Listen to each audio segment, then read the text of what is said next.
नमस्ते मंडळी, स्वागत आहे तुमचं भाग दुसरा गणपती दर्शन मध्ये. आम्ही आलो द्वारकाच्या बाहेर.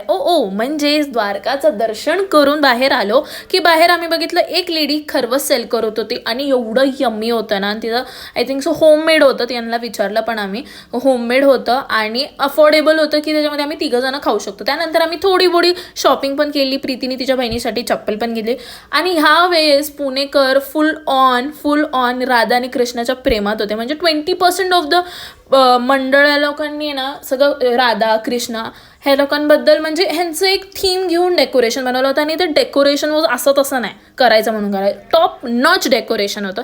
त्यानंतर आम्हाला जायचं होतं मैसूर पॅलेसला, पण सगळ्या रस्त्यांनी बंद केल्यामुळं आम्ही भूलभुलैयात अडकलो होतो. पण in the end of the day आम्ही पोचलो मैसूर पॅलेसपाशी. पण ती एवढी मोठी रांग बघून एवढं सुंदरसा देखावा आम्हाला बाहेरनंच बघावा लागला आणि बाहेरनंच गणपती बाप्पाचे दर्शन घेऊन आम्ही पुढे निघालो. आणि जाता जाता या बिचारीला पण आम्ही खूप त्रास दिले. ब्लॅकमेल करतायत दोघं मला, मग मी कसं बसू?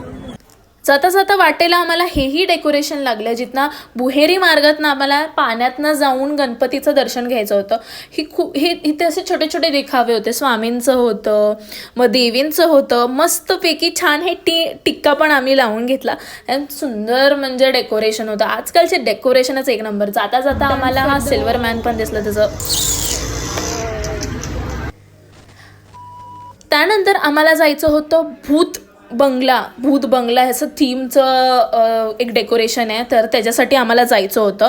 बट अनफॉर्च्युनेटली ते बंद होतं. तर आम्ही महाराजांची युक्ती, महाराजांचं सगळं ऐकलं आणि परत रिटर्न निघालो खाण्यासाठी, कारण की भूक भयंकर लागली होती. जाता पुणे आम्ही पुणेकरी, काय रस्ता नाही काय नाही, कुठं पण आम्ही गाडी लावायचं. At the end of the day we enjoyed the food of Vriddheshwar. काय यम्मी फूड होतं.